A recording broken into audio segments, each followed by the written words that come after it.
Unacademy. Let's crack it.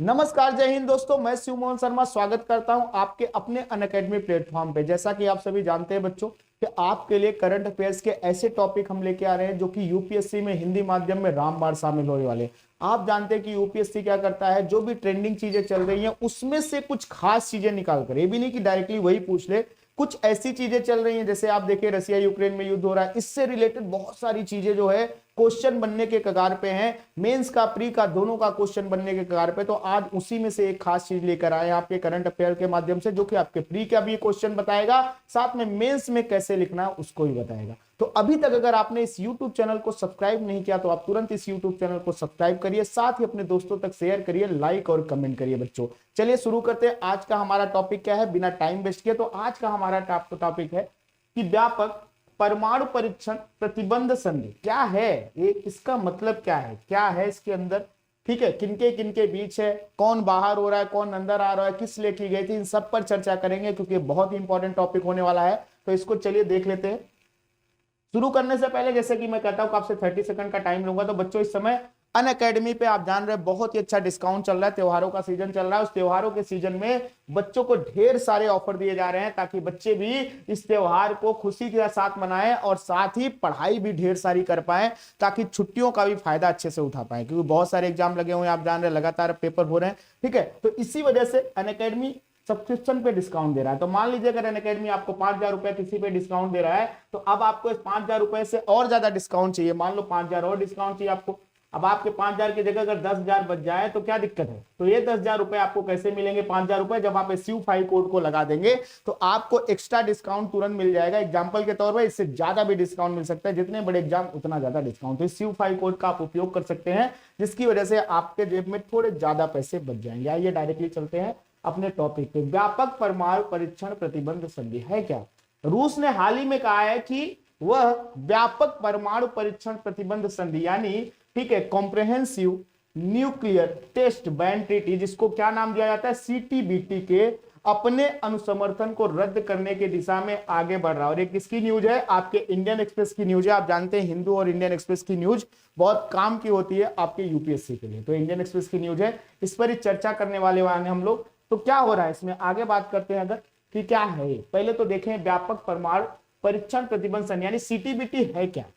तो CTBT की उत्पत्ति की बात करें कि यह बहुपक्षीय संधि है जिसका उद्देश्य सभी परमाणु विस्फोटों पर प्रतिबंध लगाना है। विश्व में किसी भी तरह के परमाणु विस्फोटों पर प्रतिबंध लगाना है, भले ही वे सैन्य अभ्यास के लिए हो या शांतिपूर्ण उद्देश्यों के लिए हो। ये बहुत ही इंपॉर्टेंट है, हर तरह के, ठीक है, परमाणु विस्फोटों पर प्रतिबंध। कि आप कहो कि हम शांति के लिए प्रयोग करें, नहीं कर सकते।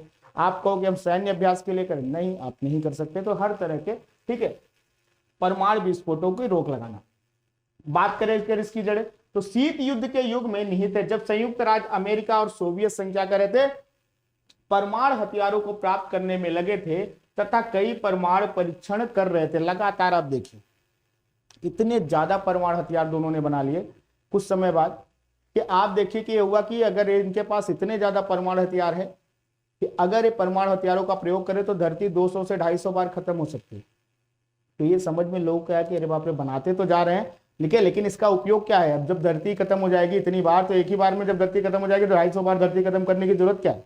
तो ऐसे आधार पर कुछ ऐसी भी ट्रीटी की गई कि बहुत सारे हथियारों को नष्ट भी किया गया, ठीक है। तो यहां पर इस समय जब चल रहा था जब ये दोनों उसको प्राप्त करने की कोशिश कर रहे थे, और हुआ क्या कि 1945 से लेकर 1996 तक विश्व स्तर पर 2000 से अधिक परमाणु परीक्षण हुए, जिनमें से अमेरिका ने 1032 परीक्षण और सोवियत संघ ने 715 परीक्षण किए। जैसे कि मैं बता रहा हूं आपको, ये डेटा देख के ही समझ में आ रहा होगा किस तेजी से परमाणु हथियार बनाए जा रहे हैं।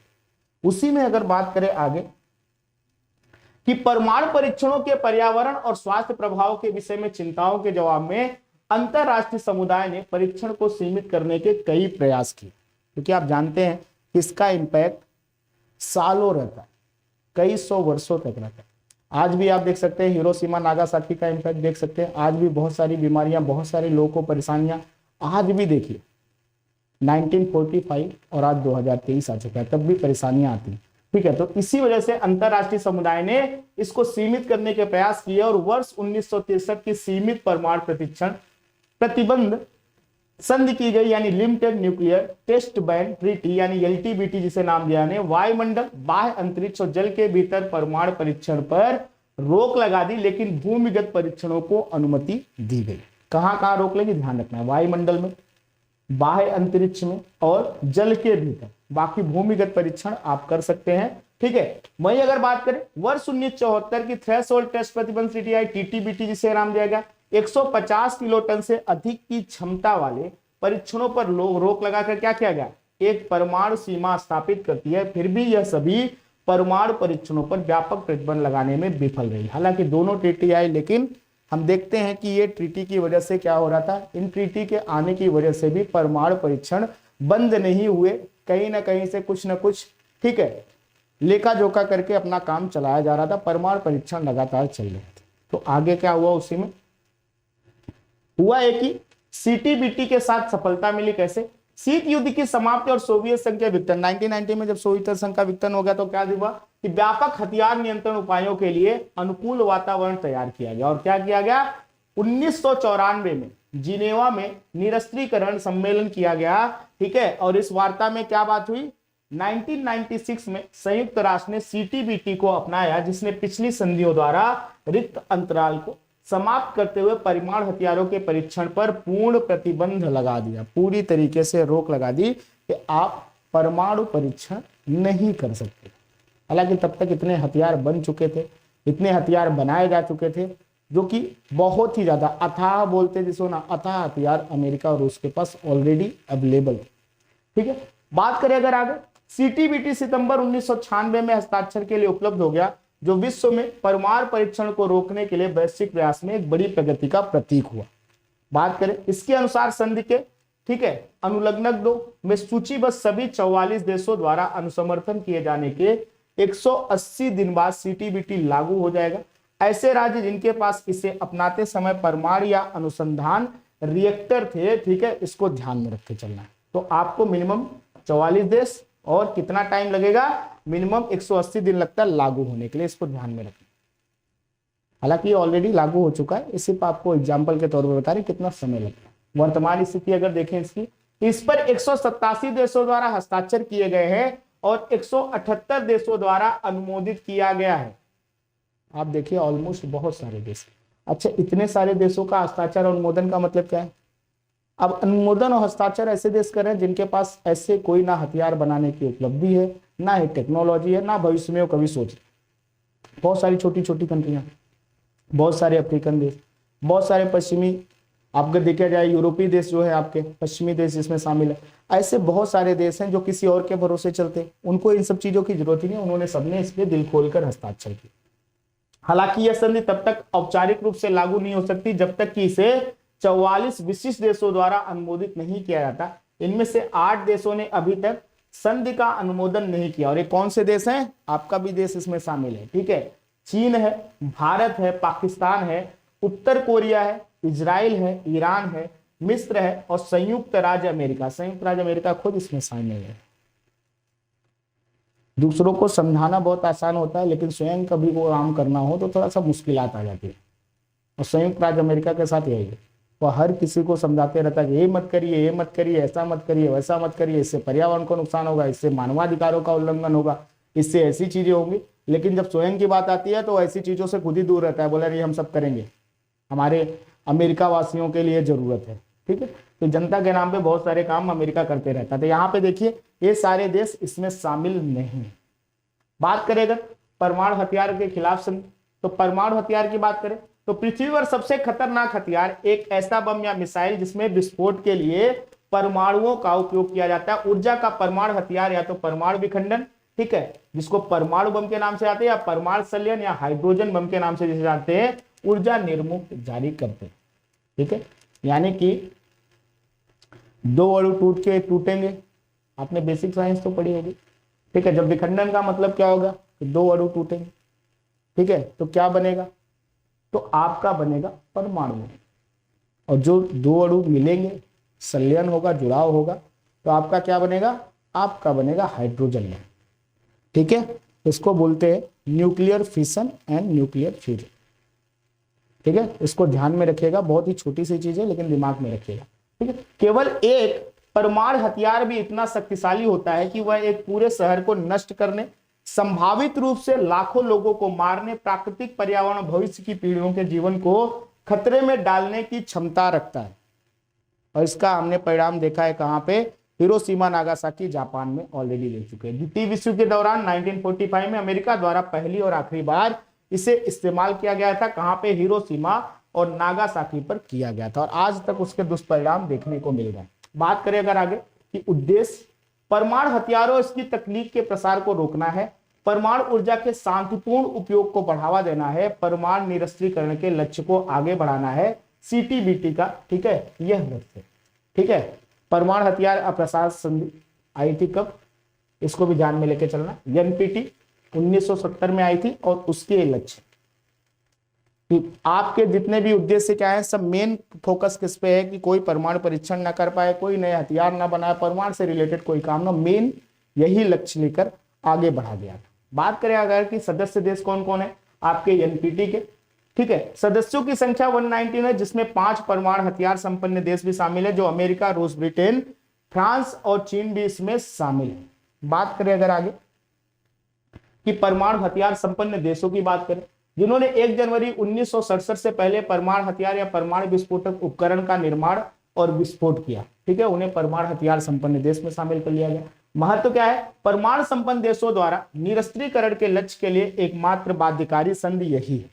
वहीं अगर बात करें भारत और परमाणु अप्रसार संधि, भारत ने इस पर सिग्नेचर किए हैं कि नहीं, चलिए देख लेते हैं। भारत पाकिस्तान, इजराइल, उत्तर कोरिया और दक्षिणी सूडान के साथ सदस्य नहीं है, उसने इस पर सिग्नेचर नहीं किया है।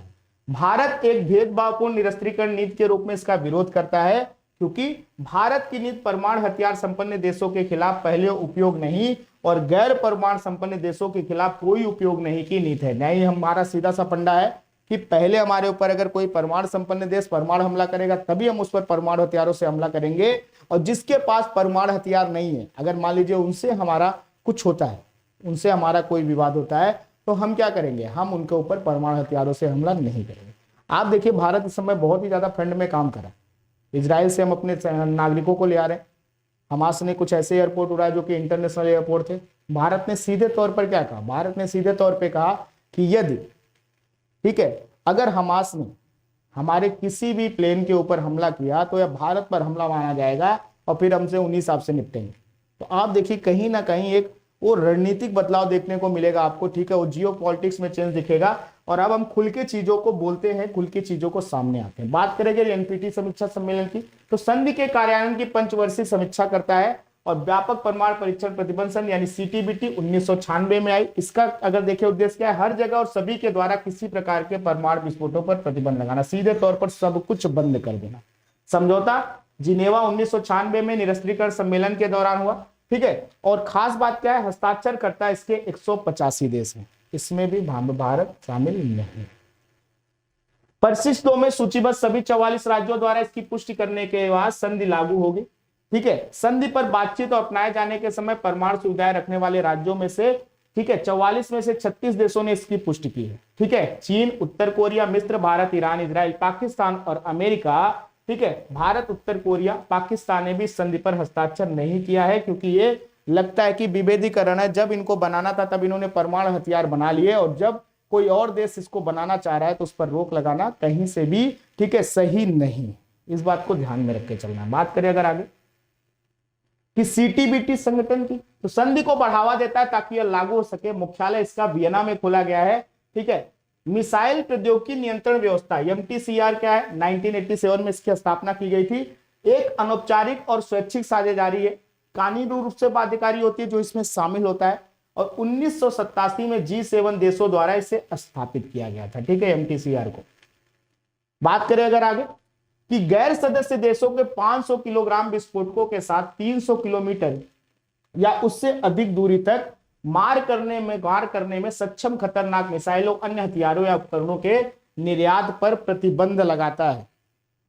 अगर इसके सदस्य देश हैं आप तो ये काम कर सकते हैं, लेकिन अगर आप इसके सदस्य देश नहीं है तो आप इस काम को करने के लिए अलाउड नहीं, ठीक है।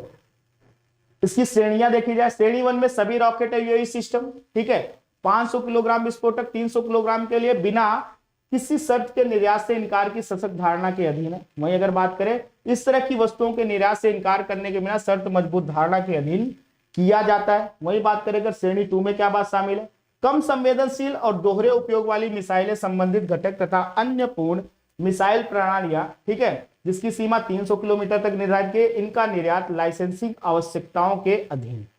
वहीं अगर बात करें किसके सदस्य देश कौन है, तो 35 सदस्य देश हैं। भारत को वर्ष 2016 में एमटीसीआर में 35वें सदस्य देश के रूप में शामिल किया गया था। चीन इसका सदस्य देश नहीं है। इस पेज पे हमने हालांकि अब पे चर्चा करेंगे हम लोग जब बात करेंगे इंडिया चाइना संबंधों की, तो भारत किस किस ग्रुप में शामिल है, चाइना किस किस ग्रुप में शामिल है और उसका इंपैक्ट कैसे है, कहां कहां चाइना अड़ंगा लगाता है, तो भारत भी उसको काउंटर करने के लिए कैसे कैसे चीजों पर, ठीक है, काम करता है, कौन कौन से ग्रुप के थ्रू, कौन प्रेशर ग्रुप का काम करते हैं, इस सारी चीजों पर हम चर्चा करने वाले हैं। ठीक है, बात करें सदस्यों पर बाध्यकारी गैर सदस्यों को एमटीसीआर द्वारा नियंत्रित मिसाइलें और यूएवी प्रणालियों की आपूर्ति पर रोक 1992 में दायरे को व्यापक विनाश के सभी हथियारों, चाहे वो परमाणु हो, चाहे रासायनिक हथियार हो, चाहे जैविक हथियार हो, तक विस्तृत कर दिया गया था। यानी हर तरह के हथियार जो कि बहुत ही ज्यादा विनाशकारी हैं, वहां तक इस संधि का विस्तार कर दिया गया था कि गैर सदस्य देशों को इन सब चीजों के लिए अलाउ नहीं किया जाएगा। बात करें अगर आगे इसका सचिवालय कहां पर स्थित है, तो कोई औपचारिक सचिवालय नहीं है, फ्रांस एमटीसीआर के संपर्क बिंदु के रूप में कार्य करता है। और बात करें भारत के लिए इसका महत्व क्या है, तो हाई एंड मिसाइल तकनीक खरीद कर सकता है भारत, क्योंकि इसमें शामिल है। साथ में अन्य देशों के साथ यूएवी के विकास के लिए संयुक्त कार्यक्रम शुरू कर सकता है, जिसको भारत ने शुरू भी कर दिया। ठीक है, वही बात करें एमटीसीआर और यूएन की क्या है, कोई औपचारिक संबंध नहीं है, लेकिन संयुक्त राष्ट्र के अप्रसार और निर्यात नियंत्रण प्रयासों को, ठीक है, कहीं ना कहीं प्रतिबद्ध है। और इस चीज की वजह से क्या हो रहा है कि बहुत बार परमाणु प्रसार की जो बात हो रही है, परमाणु प्रसार पर रोक, उसके परीक्षण निरीक्षण, हर तरह की चीजों पर रोक, परमाणु से संबंधित कोई भी चीज, ठीक है, तो उसको कहीं ना कहीं ये रोक लगाने में प्रतिबद्ध है। और इस वजह से यूएन भी, ठीक है, इसकी तरफ नजर उठा के देखता है कि हाँ ठीक है। तो ये देख रहे थे आप कि कुछ ऐसी चीजें जो कि आपके एग्जाम के लिए बहुत ही इंपॉर्टेंट होने वाली है, तो इसको ध्यान में रख के चलना है। और अभी तक अगर आपने इस यूट्यूब चैनल को सब्सक्राइब नहीं किया तो तुरंत इस यूट्यूब चैनल को सब्सक्राइब करिए, साथ ही शेयर करिए, लाइक करिए, कमेंट करिए। बच्चों, आपको ढेर सारी ऐसी ही चीजें मिलने वाली हैं जो कि यूपीएससी हिंदी माध्यम में आपको बहुत ही ज्यादा मदद करने वाली हैं, चाहे वो लिखने के लिए हो, चाहे समझने के लिए हो, चाहे आपके एक पॉइंट ऑफ व्यू तैयार करने का तरीका होता है कि किसको कैसे समझ रखनी है, कैसे उसको आगे बढ़ाना है, तो सारी चीजें आपको एक ही प्लेटफॉर्म पर मिलने वाली है। तो चलिए अब हम आपसे विदा लेंगे, फिर से अगले वीडियो में आपसे मुलाकात होगी। तब तक स्वस्थ रहिए, मस्त रहिए, पढ़ाई करते रहिए। आप सभी को नमस्कार, जय हिंद दोस्तों।